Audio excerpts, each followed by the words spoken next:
بزرگان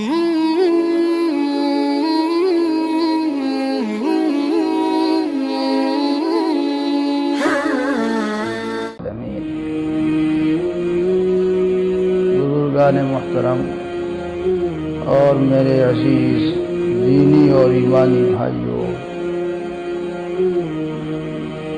آج یہاں آپ کے اس قصبے میں جو بہت تاریخی قصبہ ہے اور اپنے اکابر و بزرگان دین کے تعلق سے، ان کے مسکن ہونے کی حیثیت سے ایک یادگار جگہ ہے۔ میری حاضری دینی مذاکرے کے تعلق سے ہوئی ہے اور کسی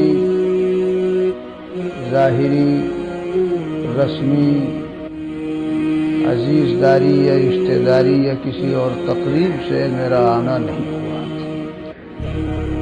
اور آپ حضرات بھی اس وقت نماز مغرب چاہے یہاں پڑھی ہو اور پھر بیٹھ گئے ہوں، یا نماز مغرب پڑھ کر اور مساجد سے یا اور جگہوں سے یہاں آئے ہوں، آپ کا تشریف لانا اور اس وقت بیٹھنا یہاں، وہ بھی دین کی بات سننے کی نیت سے ہے۔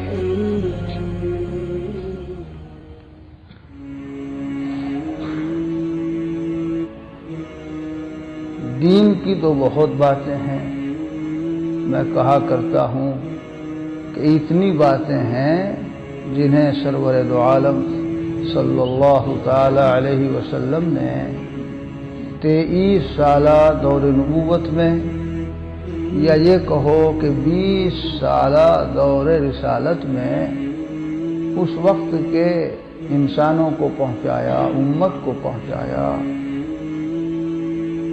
تو دین کی ساری باتیں جو آقا نامدار صلی اللہ علیہ وسلم نے 23 سال یا 20 سال میں امت کی طرف منتقل کی ہوں، انہیں بتائی ہوں، انہیں پہنچائی ہوں، اسے کوئی شخص ایک نشست میں، ایک مجلس میں، ایک بیٹھک میں کیسے بیان کر سکتا ہے؟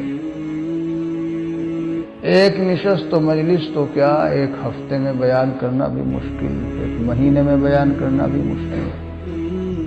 جب کہا جاتا ہے کہ دین کی بات سننا سنانا ہوگا، مراد ہوتا ہے دین کی کچھ باتیں، بعض باتیں۔ کون سی بعض باتیں اور کون سی کچھ باتیں، اس کا انتخاب کیا جاتا ہے، چھانٹا جاتا ہے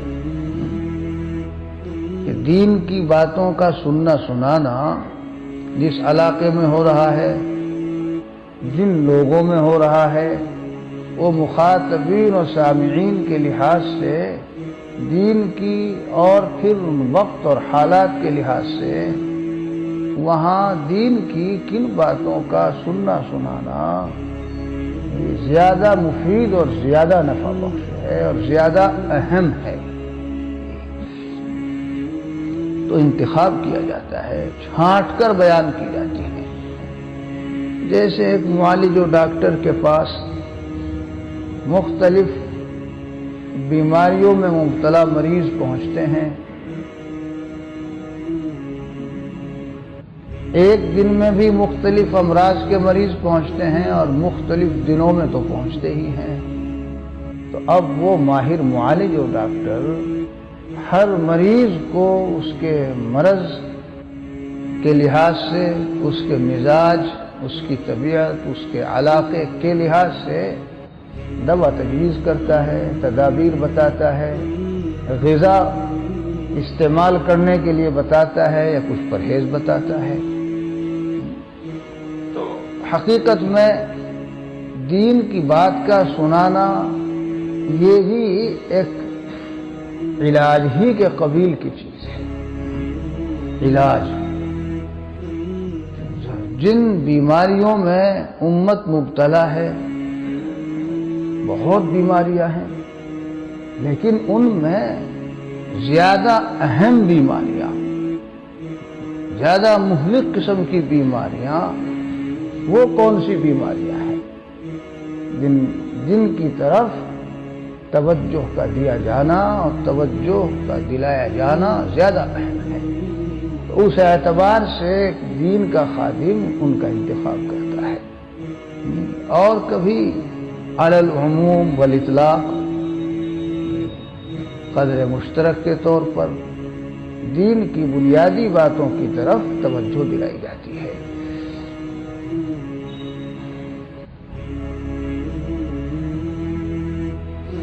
ورنہ امت کی تو صورتحال ایسی ہے کہ امت کا حکیم اور ملت کا مجدد حضرت اقدس امام تھانوی نور اللہ مرقدہ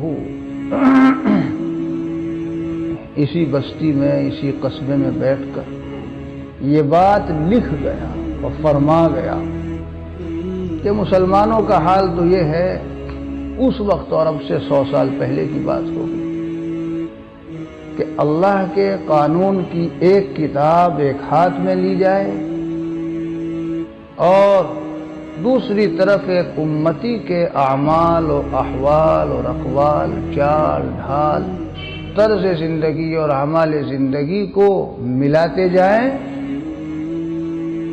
تو اس امتی کو اور امتی کے اعمال کو اللہ کے قانون سے کوئی مناسبت، کوئی تعلق، کوئی جوڑ نظر نہیں آئے گا. اللہ کا قانون چاہتا ہے کہ ایسا ہو اور اس کی زندگی میں اس کے خلاف ہے. اللہ کا قانون چاہتا ہے کہ ایسا ہو اور اس کی زندگی میں اس کے خلاف ہے. اللہ کا قانون چاہتا ہے کہ ایسا ہو اور اس کی زندگی میں اس کے خلاف ہے. اور تھوڑا بہت خلاف نہیں.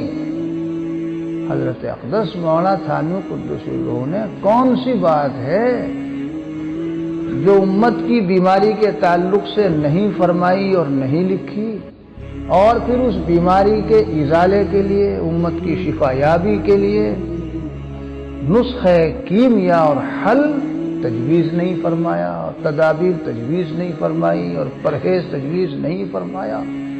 حضرت کی تو ساری زندگی اسی میں گزر گئی. یہ امت کی بیماریاں ہیں اور ان بیماریوں سے شفا یابی کے یہ نسخے ہیں.